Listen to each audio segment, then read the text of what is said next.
बच्चों, हमारा आज का टॉपिक है प्रकाश के विभिन्न माध्यमों में चाल। इससे पहले जो वीडियो थे हम उसमें प्रकाश चैप्टर में परावर्तन और दर्पणों के बारे में पढ़ चुके हैं। इस पर हमने आंकिक प्रश्न भी हल किए थे। अब हम प्रकाश के एक नए फिनोमिनॉन, नए घटनाक्रम की बात कर रहे हैं। जो घटना करता है प्रकाश वो है अपवर्तन, और अब हम उसके बारे में पढ़ेंगे। लेकिन अपवर्तन को पढ़ने से पहले हमें ये जानना बहुत जरूरी है कि प्रकाश की अलग अलग माध्यमों में चाल किस प्रकार होती है। सबसे पहले तो बात करते हैं, यहाँ जो एक शब्द आया है माध्यम, कि माध्यम होता क्या है। ठीक है, तो माध्यम क्या होता है, आप सभी अच्छे से जानते हैं कि हमारा जो पदार्थ है, पदार्थ कितने प्रकार का होता है? पदार्थ 3 प्रकार का होता है। ठीक है, पदार्थ 3 प्रकार का होता है। कौन कौन सा होता है? बिल्कुल आप बता सकते हैं, ठोस, द्रव और गैस। हम बचपन से इस चीज को पढ़ते हैं कि पदार्थ 3 प्रकार का होता है, ठोस, द्रव और गैस। अब इसमें सबसे ज्यादा अणु पास पास किसमें होते हैं? ठोस में। ठोस में अणु बहुत पास पास होते हैं। ठीक है ना, ऐसे होते हैं अणु, बिल्कुल पास पास होते हैं। द्रव में क्या होता है?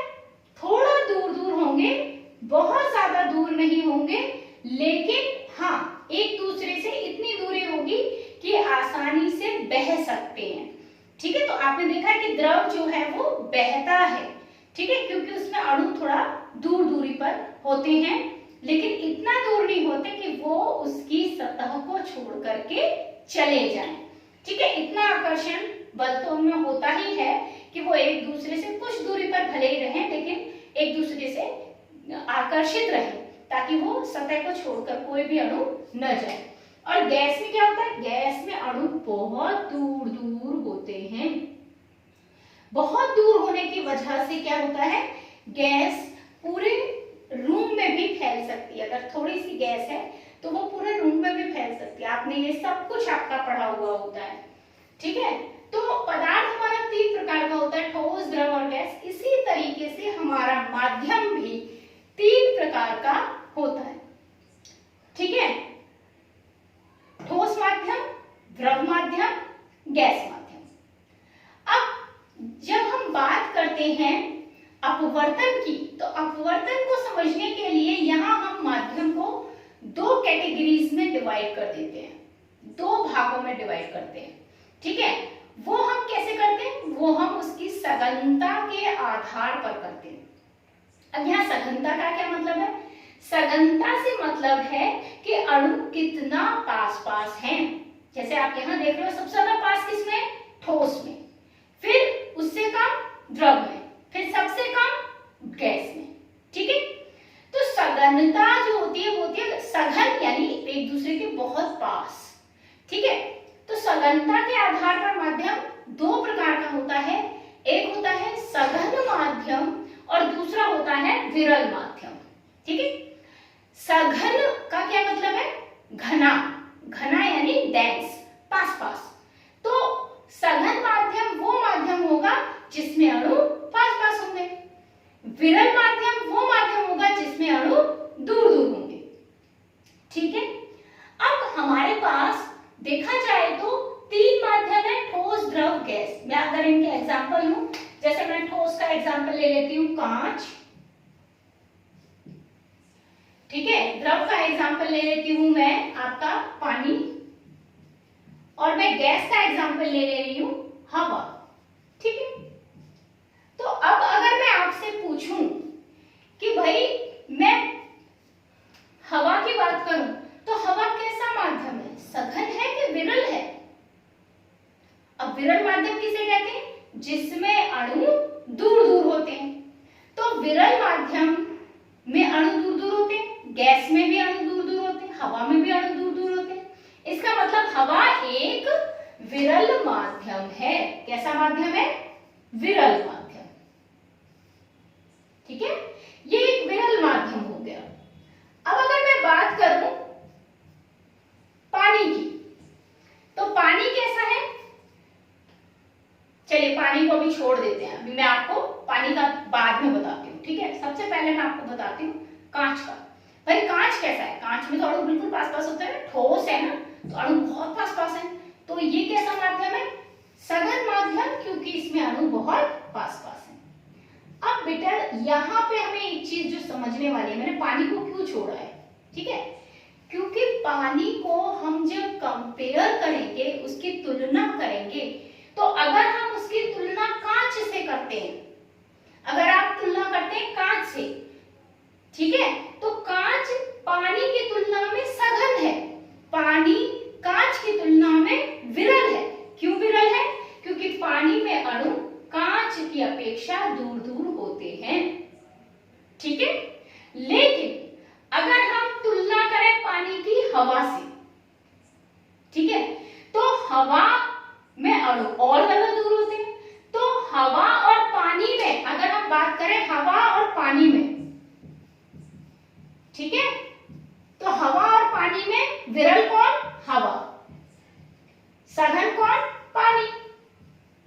लेकिन यही अगर हम कांच और पानी में बात करें, तो कांच कैसा होगा, सघन, और पानी हो गया विरल। तो यहां एक जो चीज समझने वाली है वो ये है कि आप माध्यम सघनता के आधार पर दो ही तरह के निश्चित करते हैं, सघन और विरल। लेकिन कौन सा माध्यम सघन है, कौन सा माध्यम विरल है, ये इस बात पे निर्भर करेगा कि हम किन दो माध्यमों के बीच तुलना कर रहे हैं। जरूरी नहीं है कि एक माध्यम हमेशा सघन ही रहे, एक माध्यम हमेशा विरल ही रहे, डिपेंड करेगा। जैसे पानी हवा के साथ सघन है लेकिन कांच के साथ विरल है, इसी तरह कोई भी हो सकता है, ठीक है ना। पानी के साथ हम तेल का कर सकते हैं, ठोस में कांच की जगह लकड़ी ली जा सकती है, ठीक है। तो डिपेंड करता है कि हम किस तरह के माध्यम को लेकर चल रहे हैं, और उस माध्यम में प्रकाश की चाल तो हम बाद में देखेंगे, माध्यम जो है वो सघन है कि विरल, हम ये समझेंगे, पहले तुलना करेंगे और तुलना करके ये जानेंगे कि माध्यम सघन है या विरल है। क्लियर हो गई यहाँ तक बात, ठीक है। अब ये चीज हमें क्लियर हो गई कि हमारा कौन कौन सी बात क्लियर हुई कि हमारी सघनता के आधार पर माध्यम कितने होते हैं, दो होते हैं, एक सघन माध्यम, एक विरल माध्यम। और जो भी दो माध्यम हम चुन रहे हैं, तो उन दो माध्यमों में हमारी ये देखा जाएगा कि किसमें अणु ज्यादा पास है, किसमें अणु दूर है। जिसमें अणु दूर होंगे उसे हम विरल कहेंगे, जिसमें अणु पास होंगे उसे हम सघन कहेंगे, ठीक है। और हमेशा याद रखिए, विरल माध्यम से सघन माध्यम में प्रकाश की चाल कम हो जाती है। अब आप कहेंगे कि ये क्या मतलब क्यों कम हो जाती है, ये तो हम ऐसे थोड़ी बोल सकते हैं, ये कोई हार्ड एंड फास्ट रूल है कि कम हो ही जाएगी, आखिर क्यों। तो मैं आपको एक सिंपल सा एग्जांपल इस पर देती हूँ, बहुत सिंपल सा हम एग्जांपल बात करते हैं। एक खाली सड़क की बात कीजिए, ठीक है, हम बात कर रहे हैं एक सड़क की, ठीक है, हमारी एक सड़क है और हम उस सड़क की बात कर रहे हैं। और क्या है कि एक बच्चा, मान लीजिए वो आप ही है, ठीक है, एक बच्चा है जो अपनी साइकिल पर, ठीक है, साइकिल पे जा रहा है, ठीक है ना।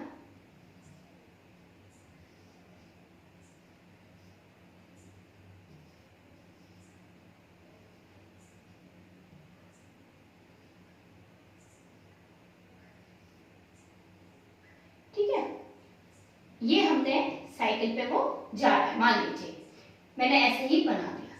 अब वो जा रहा है, अब आपका इस रोड पे एकदम ओपन रोड है, खाली रोड है, ठीक है, और इस रोड पे कोई नहीं है।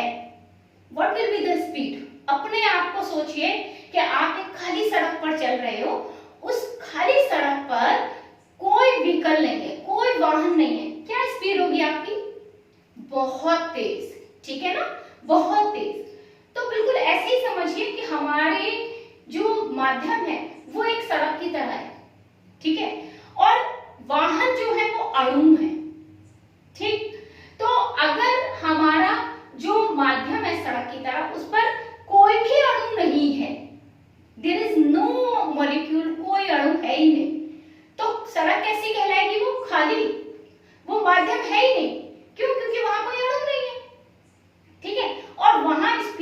सबसे ज्यादा होगी, क्योंकि जब स्पीड कम होती है वो कब होती है, जब हमें सामने से कोई व्हीकल आता हुआ दिखता है, ठीक है, तब हम कहीं टकरा ना जाए, इस वजह से हम अपनी स्पीड को कम करते हैं, ठीक है ना।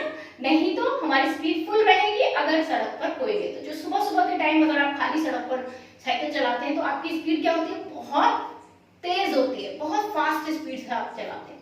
बिल्कुल वैसे ही प्रकाश है। प्रकाश में एक विशेष प्रकार का माध्यम ही अगर मैं कहूं उसे, तो वो माध्यम नहीं है बेसिकली निर्वात।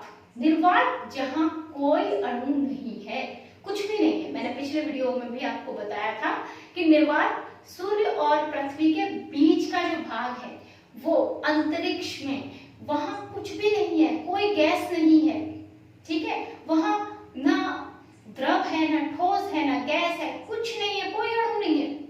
तो वो बिल्कुल किसकी तरह है, इस खाली सड़क की तरह है, ठीक है।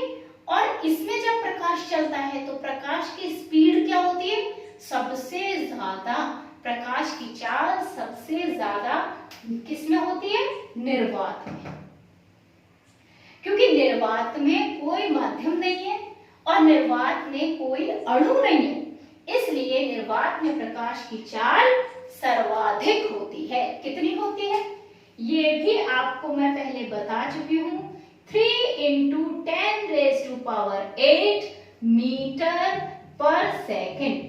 ये मैं आपको पहले भी बता चुकी हूँ और मैंने आपसे कहा था कि इसको आप अच्छे से याद रखिए, क्योंकि ये बहुत बार पूछा जाता है। ये है निर्वात में प्रकाश की चाल।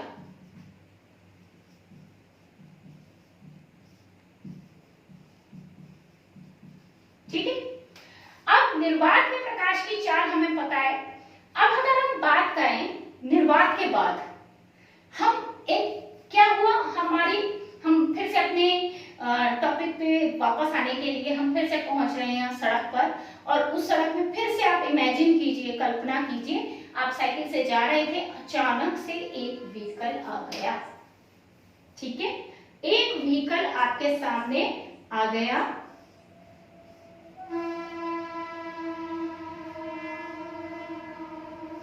ठीक है। तो वो जो एक व्हीकल है आपका, ठीक, एक व्हीकल सामने से आता दिख गया, ठीक है, आपने क्या किया, उस व्हीकल के सामने आपने अपनी स्पीड तुरंत क्या कर ली, थोड़ी सी कम कर ली, करी कि नहीं करी, ठीक है। तो जब एक आध व्हीकल होगा तो हम अपनी स्पीड को थोड़ा ही कम करेंगे, ज्यादा कम नहीं करेंगे, क्योंकि फिर से खाली सड़क हो जाएगी एक व्हीकल के जाने के बाद। तो निर्वात की जगह अगर हम बात करते हैं वायु की, ठीक है, हमारी पृथ्वी का जो वायुमंडल है, तो जब प्रकाश सूर्य से आता है तब वो निर्वात से होकर आ रहा है, लेकिन जब वो पृथ्वी के वायुमंडल में प्रवेश करता है तो वो वायु के बीच से होकर आता है, ठीक है ना। तो वायु की जो परतें हैं उनके बीच से जब आता है तो वायु क्या है, सघन है कि विरल है, बिल्कुल विरल माध्यम है, क्योंकि अणु बहुत दूर दूर है पर, है ना, अणु है। निर्वात की तरह ऐसा नहीं है कि अणु है नहीं, अणु है बट बहुत दूर दूर है। तो इक्का दुक्का जैसे इसमें वाहन आ रहा है ना, इस तरीके से इक्का दुक्का अणु प्रकाश के रास्ते में आता है। इस वजह से स्पीड थोड़ी कम तो होती है बट बहुत ज्यादा कम नहीं होती, लगभग ये हो जाती है 2.99 लगभग, बट लेकिन हम अपनी कैलकुलेशन के लिए इसको 3 × 10⁸ ही रखते हैं। तो हम जनरली वायु में भी यही मानकर चलते हैं कि 3 × 10⁸ है।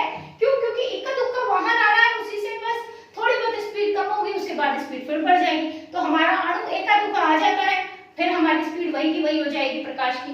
तो वायु में भी लगभग इतनी ही हमारी प्रकाश की चाल रहती है, ठीक है।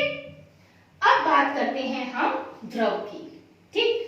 द्रव के लिए मुझे फिर से समझाना है आपको, फिर से आ जाइए, आपकी साइकिल चले जा रही थी, अब एक वाहन नहीं, एक से ज्यादा वाहन आने शुरू हो गए हैं, ठीक है, आपके एक से ज्यादा वाहन आने शुरू हो गए हैं, ठीक है। अब आप क्या करें, समस्या ये है,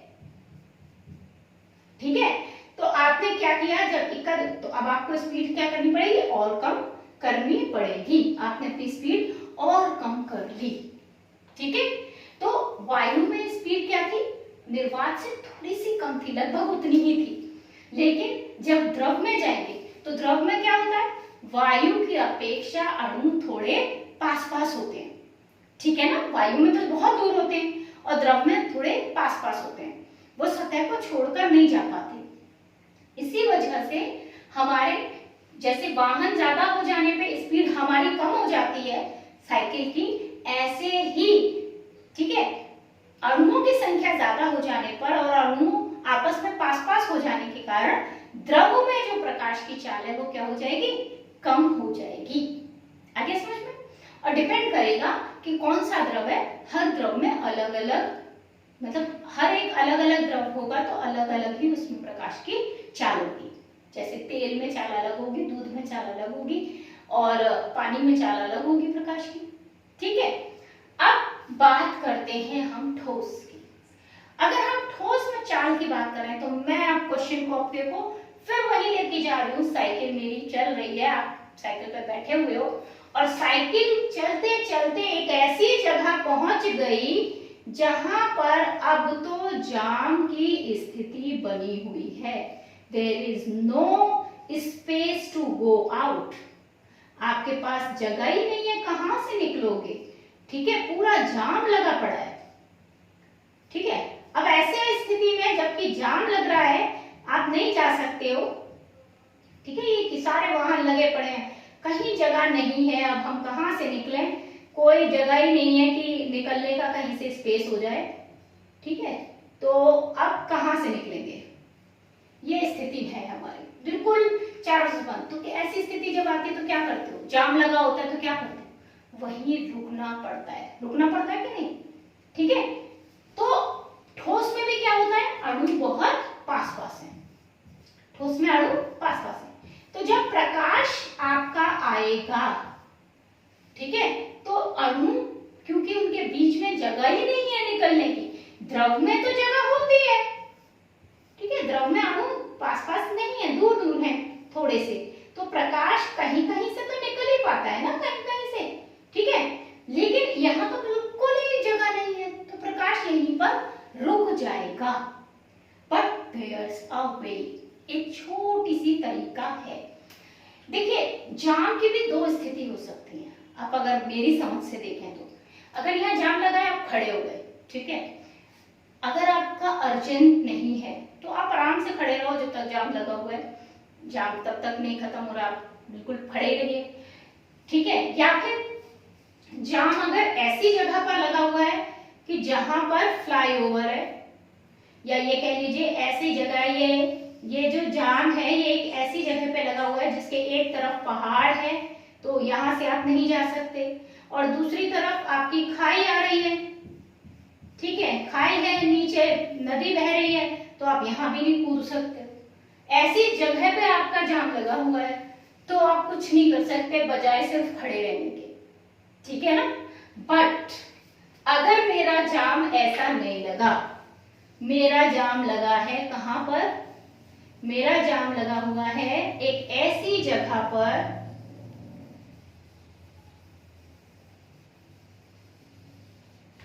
ठीक है, यहां पर भी मेरे खेत हैं, ठीक है, और यहां पर भी मेरे खेत हैं, मतलब मेरे पास रास्ता है। तो हम क्या करते हैं जनरली, हम लोग ऐसी जगह होती है तो क्या करते हैं, हम कच्चे रास्ते में साइकिल को उतार लेते हैं, ठीक है, और कच्चे रास्ते से तब तक चलते हैं जब तक जाम खत्म नहीं हो जाता, और जैसे ही जाम खत्म हमारा रास्ता भी क्लियर हो जाता है और हम वापस रोड पर आ जाते हैं। करते हैं ना यही काम। तो ठोस में भी हम कुछ ऐसा ही करें। देखिए ठोस भी दो तरह की है, एक ठोस होता है अपारदर्शी, ठीक है ना, एक ठोस कौन सा है हमारा, अपारदर्शी ठोस, जिसमें से आर पार दिखाई नहीं देता। जैसे अपारदर्शी के एग्जांपल्स देखिए, लकड़ी, लकड़ी में से आर पार देख सकते हैं आप, नहीं। प्लास्टिक है, जितनी भी धातुएं हैं, लोहा, सोना, चांदी, किसी में से भी आप आर पार नहीं देख सकते, ठीक है। तो ये कुछ एग्जांपल है अपारदर्शी ठोस के। अब अगर मैं पारदर्शी ठोस की की बात करूं तो पारदर्शी ठोस क्या है? पारदर्शी ठोस का एग्जांपल है कांच। ठीक है, एक प्रकार की प्लास्टिक और होती है जिसको हम फाइबर प्लास्टिक कहते हैं।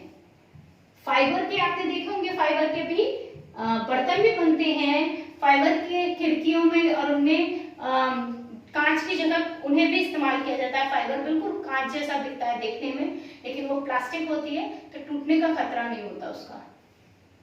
ठीक है, और जो सेलोफेन पन्नी होती है आपकी, ठीक है ना, जो सामान की पिन्नी होती है या जो पिन्नी आप कॉपी किताबों पर चढ़ाते हो वो भी पारदर्शी होती है। ठीक है, तो हमारे ठोस कितने तरह के? अपारदर्शी और पारदर्शी। तो हमारा अपारदर्शी ठोस बिल्कुल वैसा ही है कि इसमें अणु इतने पास हैं कि प्रकाश पार जा ही नहीं सकता, इसलिए इनकी छाया बनती है। ठीक है ना, जब आप प्रकाश के रास्ते में रखते हैं अपारदर्शी वस्तु को तो उसकी क्या बन जाती है? एक परछाई बन जाती है, छाया बन जाती है, क्योंकि प्रकाश सीधी रेखा में चलता है और ये रास्ते में प्रकाश को रोक देती है। बिल्कुल वो स्थिति जाम वाली जहां आपको खड़ा ही होना पड़ेगा, एक तरफ खाई है एक तरफ पहाड़ है, आप कुछ नहीं कर सकते। ठीक है, you have to stand up. अब दूसरी स्थिति पारदर्शी की, कि पारदर्शी में क्या होता है? अणुओं की व्यवस्था कुछ इस तरीके से होती है कि प्रकाश उनमें से पार निकल सकता है। अणु अरेंज तो हैं ठोस की तरह, लेकिन कुछ इस तरीके से अरेंज होते हैं, उनका अरेंजमेंट ऐसा होता है कि उसमें से प्रकाश पार निकल सकता है। ठीक है, तो आप कांच में से पार देख पाते हैं कि नहीं? है ना, आप जो सेलोफेन पॉलीथीन होती है आपकी, उसमें से पार देख लेते हैं ना। और आपका जो फाइबर है, फाइबर का खिड़कियों में भी लगाए जाते हैं, वो उनके बर्तन भी बनाए जाते हैं, ग्लासेस वगैरह, तो उसमें भी आप पार देख पाते हो। ठीक है, तो हमारा पारदर्शी बिल्कुल ये स्थिति है कि हमारे दोनों तरफ खेत है और खेत में से हम घुमा लेंगे अपने उसको। ठीक है, तो यहाँ ये जो स्थिति है इसी को हम अपवर्तन कहते हैं। ठीक, अपवर्तन क्या होता है कि हम पहली बात तो अपवर्तन को समझने के लिए जरूरी है कि जब प्रकाश एक माध्यम से दूसरे माध्यम में जाता है, तो अभी आपने समझा कि एक माध्यम से दूसरे माध्यम में जाने पर प्रकाश की चाल में क्या आ जाता है? परिवर्तन आ जाता है, क्योंकि हर माध्यम की सघनता अलग अलग है। तो विरल माध्यम में प्रकाश की चाल ज्यादा होगी, सघन माध्यम में प्रकाश की चाल कम होगी। यानी जैसे जैसे सघनता बढ़ेगी वैसे वैसे प्रकाश की चाल कम होती जाएगी। ठीक है, और एक माध्यम से दूसरे माध्यम में जाने पर प्रकाश की चाल में एक परिवर्तन आ जाएगा। वो दूसरी बात है कि प्रकाश की आवृत्ति नहीं बदलती। ठीक है, अब आवृत्ति क्या है इसके बारे में मैं आपको अलग से बताऊंगी, क्योंकि ये 9th का टॉपिक है। आवृत्ति, तरंगदैर्घ्य, ये सब तरंग गति एक चैप्टर है 9th का, उसमें आते हैं। ठीक है, तो ये हम अलग से समझ सकते हैं। ठीक है, तो आवृत्ति नहीं बदलती है, क्या बदलते हैं? केवल चाल बदल जाती है। ठीक है, और अलग अलग रंग, लाल, हरा, नीला, पीला, अलग अलग रंगों के लिए प्रकाश की चाल अलग अलग होती है। ठीक है, हर रंग के प्रकाश की चाल अलग है। लाल रंग के प्रकाश की चाल अलग है, बैंगनी रंग के प्रकाश की चाल अलग है, तो सबकी चालें अलग अलग हैं। ठीक है, ये भी हम आगे और बाद में पढ़ेंगे, जब इसका टॉपिक हम लोगों के लिए आएगा तब हम उसमें एक्स्ट्रास को पढ़ लेंगे। बट अपवर्तन जो मैं लास्टली फाइनली आपको बता रही हूँ, जिसे हम नेक्स्ट वीडियो में स्टार्ट करेंगे, वो यहाँ से कैसे क्लियर होता है कि जब प्रकाश एक माध्यम से, तो कौन से माध्यम से? कोई भी माध्यम है लेकिन पारदर्शी है। ठीक है, क्योंकि हमारा पानी भी पारदर्शी है। देखिए, पानी में भी आप आर पार देख सकते हैं। ठीक है, पानी का कोई कलर नहीं होता, पानी में हमें कलर मिक्स करना पड़ता है अगर हम उसे रंगीन बनाना चाहते हैं तो। और पानी में हम नीचे की सतह, अगर एकदम साफ पानी हो तो नीचे की सतह क्लियर दिखाई देती है, तो पानी भी हमारा पारदर्शी होता है। ठीक है, हवा भी पारदर्शी है, क्योंकि हवा में हम आर पार देख पा रहे हैं हर चीज को, हमारे चारों ओर हवा है लेकिन हमें सब कुछ दिखाई दे रहा है, तो हवा भी पारदर्शी है। कहने का मतलब, जब किसी पारदर्शी, ठीक है, एक माध्यम से दूसरे माध्यम, मतलब दोनों माध्यम हमारे पारदर्शी हैं, अपारदर्शी में तो रुक जाएगा ना प्रकाश, तो जब एक पारदर्शी माध्यम से दूसरे पारदर्शी माध्यम में प्रकाश जाता है तो क्या होता है, प्रकाश अपने मार्ग से विचलित हो जाता है। वैसे तो प्रकाश सीधा चलता है, ठीक है, बिल्कुल सीधा, लेकिन एक माध्यम से दूसरे माध्यम में जाने पर प्रकाश क्या हो जाएगा, थोड़ा सा विचलित हो जाएगा। जो सीधी रेखा में उसको जाना चाहिए उस सीधी रेखा से वो थोड़ा सा तिरछा होकर निकलेगा। इसी घटना को हम अपवर्तन कहते हैं और नेक्स्ट वीडियो में हम इसे बहुत अच्छे से समझेंगे। पहले आप इतनी बात समझ लीजिए, जैसे मैंने आपको बताया कि साइकिल से जब जाएंगे और अगर सामने जाम है तो हम क्या करेंगे, हम कच्चे रास्ते पे साइकिल को उतार लेंगे। वैसे तो हम सीधे ही जाते अगर जाम नहीं होता, लेकिन जाम है तो हम नीचे उतर जाएंगे। हमने अपनी राह बदल ली, डायरेक्शन चेंज कर ली। ऐसे ही प्रकाश जब एक माध्यम से दूसरे माध्यम में जाता है तो क्योंकि प्रकाश की चाल में परिवर्तन आ जाता है, इस वजह से प्रकाश अपने मार्ग से विचलित हो जाता है, अपने सीधे मार्ग से थोड़ा टेढ़ा होकर निकलता है। अपने नेक्स्ट वीडियो में मैं आपको इसको और अच्छे से क्लियर करूंगी और इसके ऊपर एक प्रयोग भी आपको दिखाऊंगी जो सिंपल आप लोग अपने घर में भी देख सकते हैं। यहाँ तक के लिए अभी के लिए आप इसको अच्छे से समझ लीजिए क्योंकि दिस इज द बेस। अपवर्तन को समझने के लिए पहले इसे समझना जरूरी है और अगर कुछ समझ में नहीं आता है तो मुझसे आप पूछ सकते हैं। Thank you.